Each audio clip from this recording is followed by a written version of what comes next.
1.5 second बाकी थे कि पृथ्वी का एक चक्कर पूरा हो चुका था।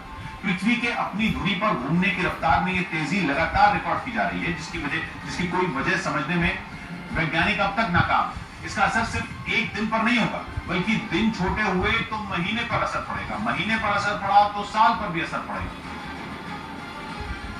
लेकिन टेंशन यह है कि अगर सारे कैलेंडर गलत साबित हो गए तो दशकों की मेहनत बेकार हो जाएगी। कई सैटेलाइट काम करना बंद कर सकते हैं, बहुत सारी तकनीक आउटडेटेड हो जाएंगी, लेकिन उनकी जगह लेने के लिए नई तकनीक बनाना आसान नहीं होगा, क्योंकि वैज्ञानिक ये भी पता नहीं लगा पा रहे कि न्यू नॉर्मल क्या है। मतलब ये कि अगर दिन 24 घंटे का नहीं होगा तो उसमें कितनी कमी होगी, और जितनी कमी होगी वो हो चुकी है या दिन छोटा होने का सिलसिला अभी चलता रहेगा। वैज्ञानिकों की दशकों से इस पर अलग अलग थ्योरी रही है।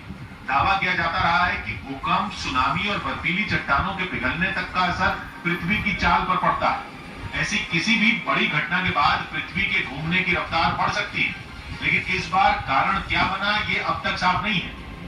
इधर कॉमनवेल्थ गेम्स में जीत दर्ज करने वालों का ये जो अभी जो टीवी पे प्रोग्राम आ रहा है जिसमें कि दिन छोटे हो रहे हैं, इससे जीपीएस पर फ़र्क पड़ेगा, जो सैटेलाइट हैं उनकी दिशा में फ़र्क पड़ेगा, और काफ़ी जो सिस्टम जो इससे जुड़े हुए हैं इंटरनेट से उन पर फ़र्क पड़ेगा।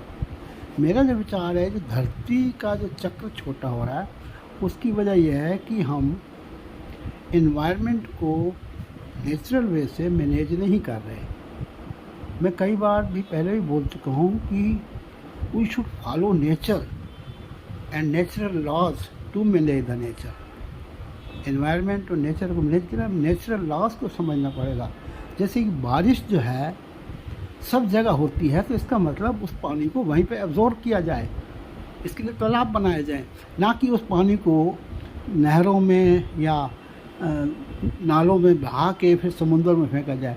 उस पानी को वहाँ एब्जॉर्ब करो या उसको वहीं इवोपरेट करो।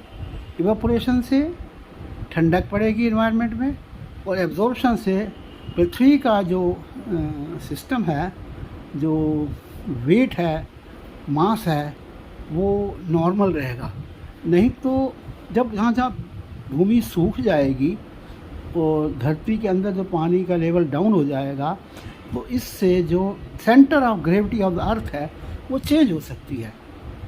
Centre of gravity of earth change होने से ये प्रॉब्लम आ सकती है। इसलिए इस पर बड़ी रिसर्च चाहिए, और ये हमें इस कंसेप्ट को समझना पड़ेगा। रेन वाटर पॉन्ड कंसेप्ट इस समस्या को समाधान कर सकता है। मैं AP आहूजा एक एनवायरमेंटलिस्ट हूँ, मेरे जो सुझाव है इस पर आप रिसर्च करें। मुझे उम्मीद है कि हम इस समस्या का हल पा सकते हैं। जय हिंद, जय भारत, जय मानवता।